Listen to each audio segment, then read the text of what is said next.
네, 정부가 어제 비상경제회의를 열어서 여러 가지 대책을 논의한 끝에 하반기 경제정책 방향을 발표를 했습니다. 이 방향 가운데 핵심을 이루고 있는 것 가운데 하나가 바로 3차 추경인데요. 여기에다가 또 긴급 재난지원금이 지급이 된 바가 있는데 차제의 제도화해서 기본소득을 도입을 해야 되는 거 아니냐라는 일각의 목소리도 나오고 있습니다. 이런 문제 모아서 여당 내 대표적인 경제통이죠. 최운열 전 민주당 의원과 함께 한번 짚어보도록 하겠습니다. 나와 계시죠? 예, 안녕하세요. 네, 안녕하세요. 이제 의원직을 내려놓으셨는데 어떠십니까? 아주 홀가분합니다. 지금 예, 일부 보도를 보니까 공직을 맡으실 거라는 보도가 나오던데요. 글쎄, 제가 뚜렷하게 뭘 하겠다는 생각은 없는데요. 제 역할이 필요한 것이 있다면 또 제3의 퍼블릭 서비스라 생각하고 또 열심히 할 생각은 가지고 있습니다. 아하, 그러시군요. 뭐 얘기가 좀 진행이 되고 있는 게 있는가 보군요, 의원님. 구체적인 건 아직 없습니다. 언론 보도일 뿐 것 같습니다. 알겠습니다.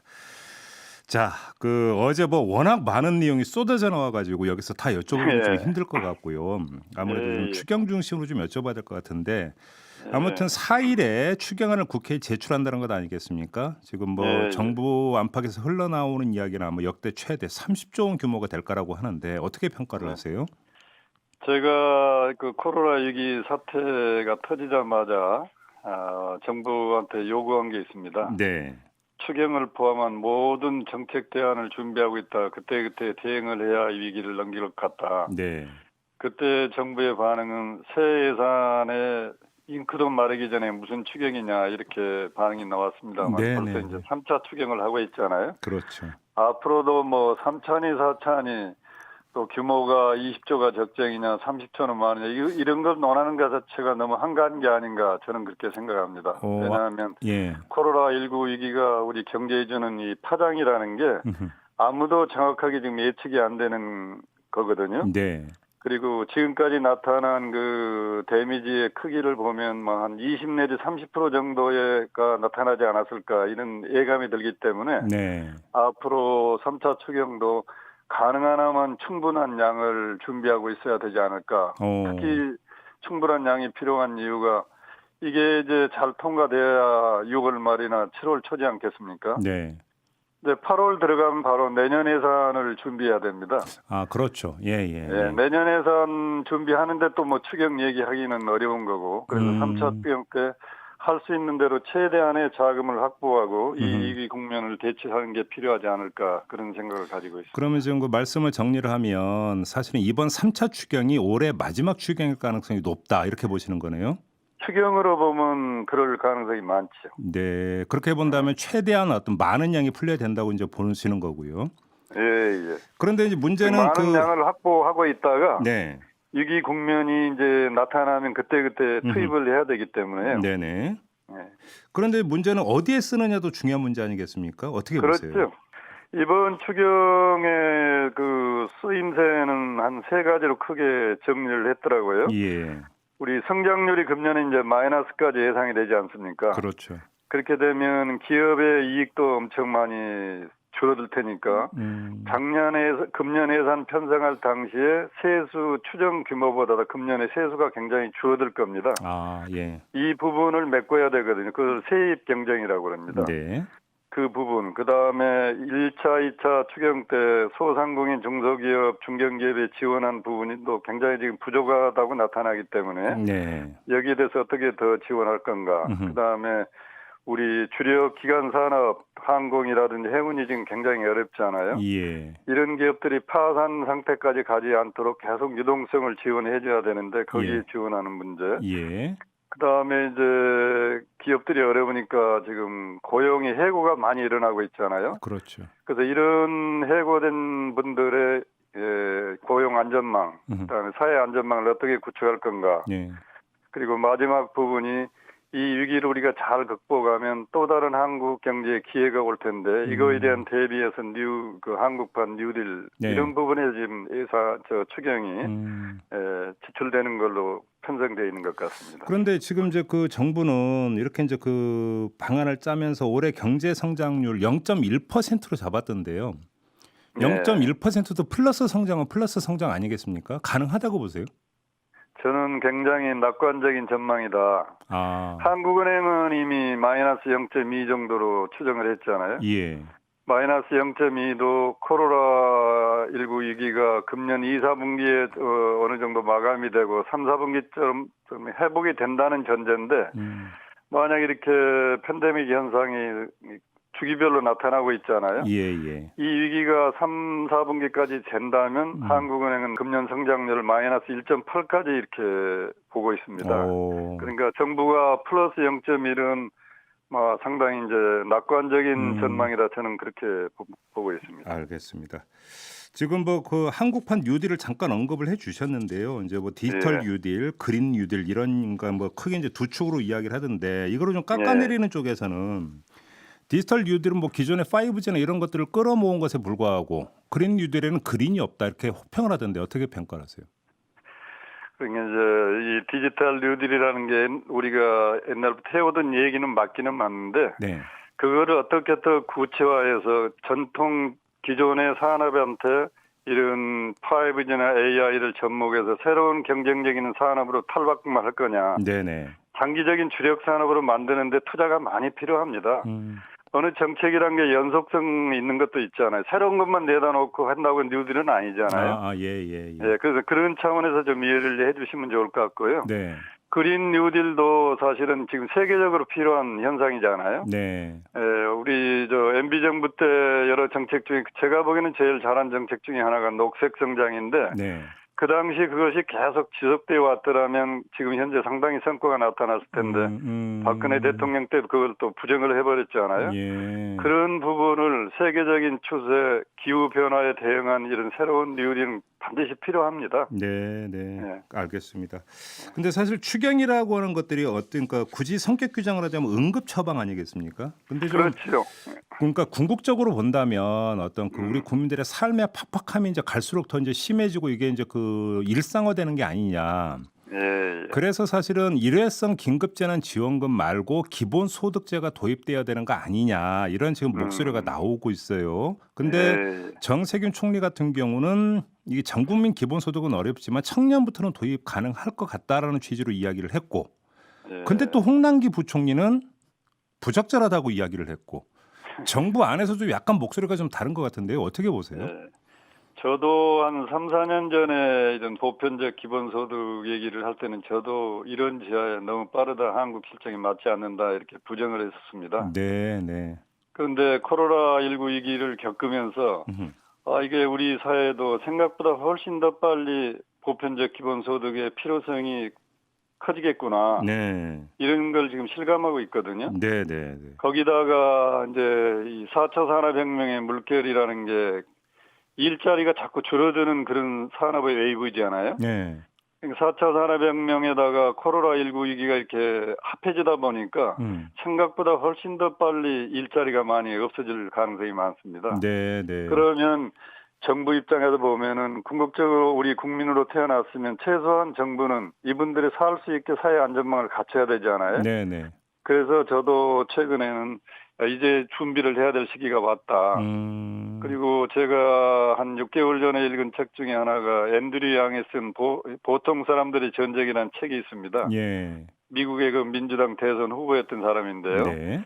이 사람도 미국의 상황을 분석해 보면서 미국에도 지금 보편적 기본소득이 필요한 시점이 왔다 이렇게 주장을 하더라고요. 그건 코로나 위기가 나타나기 전 상황입니다. 네. 그래서 지금 세계적으로 이러한 문제를 정말 현안으로 우리가 받아들이고 준비를 해야 되지 않을까. 물론 이제 정 총리 같은 분은 이제 재정의 한계가 있으니까 단계적으로 하자 그런 말씀인 것 같고. 그렇죠. 이제 홍남기 부총리는 재정을 최종적으로 책임진 사람 입장에서 지금 뭐 재정 건전성의 문제가 많이 논의되니까 시기적으로 빠르다 이렇게 얘기하지만 저는 아마 정부 여당이나 사회 전체적으로 이걸 공론화될 시기가 됐다. 빨리 서둘러야 된다. 그런 생각이 듭니다. 이제 논의에는 착수를 해야 된다. 전 사회적으로 이런 말씀이시네요. 예. 알겠습니다. 그런데 사실은 그 기본소득 때 논의 시작한다 하더라도 도입까지는 한참 갈 길이 멀고 그래서 이제 지금 당장 이제 급한 부분이 그러니까 당장 먹고 사는 문제인데 그래서 2차 긴급재난지원금 이야기도 나오더라고요. 그래서 저희가 앞서서 이제 2부에서 소상공인진흥공단 이사장하고 잠깐 인터뷰를 했는데 일정하게 지금 그 효과가 나타나고 있다라는 진단도 있었고요. 예. 그 2차 그 지원금 지급에 대해서는 어떻게 생각을 하세요? 그러니까 1차 재난지원금에서 뭐 한 9조 정도가 풀리니까 당장 소상공인 자영업자들의 그 혜택을 보고 계시는 건 나타나지 않아요? 예. 예, 저는 개인적으로는 그렇습니다. 우리가 그런 재정을 투입할 때는 꼭 필요한 분들한테 가능하면 충분하고 신속하게 투입하는 게 효과가 극대화된다. 예. 이걸 전 국민한테 이렇게 분산해서 해버리면 효과가 또 크게 그렇게. 나타나지 않을 수도 있기 때문에 네. 이게 뭐 이런 이제 일시적으로 이렇게 지원하는 그런 부분은 상당히 신중해야 될 필요가 있지만 차라리 아까 말씀드린 보편적 기본소득도 사실 그렇게 어려운 건 아닙니다. 우리가 사회적인 컨센서스만 모으면 네. 특히 우리는 지금 복지 부분에 다각도로 이렇게 복지 지출 내용들이 이렇게 흩어져 있잖아요. 그렇죠. 이런 것만 잘 정비하면 예. 우리가 걱정한 것보다 그렇게 많은 추가적인 재원이 들어가지 않고도 이런 제도의 도입이 가능하지 않을까 그러게요. 그런 생각은 가지고 있습니다. 그러니까 기존 어떤 복지 수급 체계를 좀 그 통합을 해갖고 단일화하는 이런 뭐 방안도 이야기가 되긴 되더라고요. 알겠습니다. 예.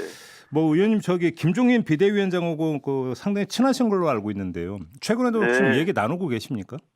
뭐 지금까지 저쪽 통합당 비대위원장으로 가시기 전에는 네. 일주일에 한 번 정도 뵙고 여러 가지 얘기도 나누고 일주일에 한 번씩 뵙군요. 예. 지금 이제 김종인 비대위원장이 이제 비대위원장으로 돼서 이제 그 국정 내지 정책 과제로 어떤 카드를 꺼내들까가 지금 관심사인데 어떻게 전망을 하세요? 저는 이제 그분도 굉장히 많은 국정 경험이 있으시잖아요. 예.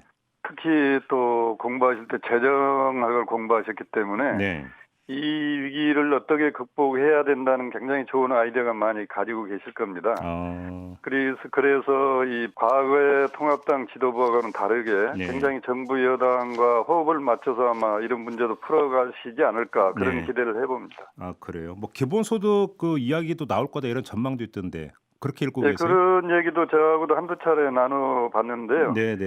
기본적으로 그분도 그런 그 필요성에 대해서는 공감하고 계신 것 같습니다. 뭐 추경이 어떤 뭐 대규모로 편성에 대해서 넘어온다 하더라도 사실은 뭐 내용이 합리적이라면 이라는 단서를 달긴 했습니다만 협조 가능성도 충분히 있다고 보는 거 저는 봐야 그렇게 되는 거고요. 보고 있는 게 네. 지난 총선 때도 이분은 뭐 한 100조 정도 마련해가지고 재난기금으로 쓰자 이런 제안까지 하신 적이 있잖아요. 네네네. 그래서 아마 이번 추경의 규모에 대해서는 야당이 크게 문제 삼지 않을까 그런 기대도 해봅니다. 알겠습니다. 의원님 마지막으로 그 짧게 어제 정부 발표 중에 하나 요거 좀 따로 떼어서 여쭤볼 게 있는데요. 예. 지금 대기업에 기업형 벤처 캐피털 보유를 허용하는 방안이 포함이 되어 있지 않습니까? 그래서 이제 그 이 캐피탈이 돈을 끌어모아서 이 소속 기업의 인수합병 이런 데 이제 자금으로 쓸 수 있도록 길을 열어준다라는 구상인 것 같은데 이게 금산분리 원칙 위배 아니냐 이런 지적이 나오던데 어떻게 보세요? 저는 우리 이제 금산분리 문제는 1980년대 초에 우리 법이 제정이 됐거든요. 예. 그 당시에는 우리 고도 성장을 한 단계라서 자금이 항상 부족한 상황입니다. 네. 그래서 이 제조업하는 회사가 은행을 하게 되면은 자기 계열사에 집중적으로 투자할 거다. 네.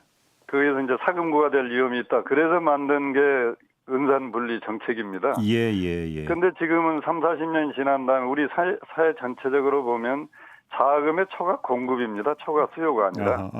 예. 삼성전자나 현대자동차는 은행 돈을 이론도 쓰고 있지도 않습니다. 네. 그래서 설령 그 회사가 은행을 하나 한다고 하더라도 하지도 않겠지만 과연 자기 회사한테 뭐 하려고 이렇게 돈을 집중적으로 지원을 하겠습니까? 자기 신용도가 높아서 삼성전자는 우리 국가 신용도보다 높지 않아요. 국제금융시장에 가서 돈을 조달하면 훨씬 더 은행 금리보다 낮게 조달이 가능합니다. 그래서 기본적으로 은산분리 생각을 좀 바꿔야 될 것 같고요. 네. 그다음에 현실적으로 우리 사회에 돈과 기술이 모여 있는 것이 대기업입니다. 예. 그런 대기업들이 벤처기업을 인수할 수 있는 기회를 주는 것이 우리 국가 경제에 바람직하지 그 막는다고 한국 경제에 도움이 될 건가. 예. 작년인가 아마 1년 2년 전에는 삼성이 해외 가서 M&A 한 게 한 10조 정도 했다고 그래요. 예, 알겠습니다. 그거를 국내에서 하게 되면 국내 창업 벤처기업한테 얼마나 도움이 되겠습니까? 알겠습니다. 의원님, 근데 그래서 지금 그런 차원에서 말씀하신 이제 벤처 지주회사 같은 걸 좀 적극적으로 도입할 필요가 있다 이런 생각이 듭니다. 그 지금 어떤 그런 어떤 그 생각 혹시 여권 전체로 좀 많이 공유되고 있는 생각입니까? 그 말씀이? 이 법이 지난 20대 국회 때 이미 발의된 법입니다. 아, 예. 김정관 의원을 중심으로 해서. 예. 그러나 이제 아시다시피 우리 민주당 내에는 다양한 스펙트럼을 가지고 계신 분들이 있잖아요. 네. 이제 일부의 반대가 아주 극렬하게 반대하신 분들이 아직도 있기는 있습니다. 알겠습니다. 그러나 지금 같은 위기 상황에서 어떻게 하면 창업을 활성화하고 투자를 활성화할 건가? 여기에 모든 역량을 집중해야 이 위기를 극복할 수 있겠다. 그런 차원에서 좀 이해를 해주셨으면 합니다. 알겠습니다. 자, 말씀 여기까지 들을게요. 고맙습니다. 예, 감사합니다. 네, 지금까지 더불어민주당의 최운열 전 의원이었습니다.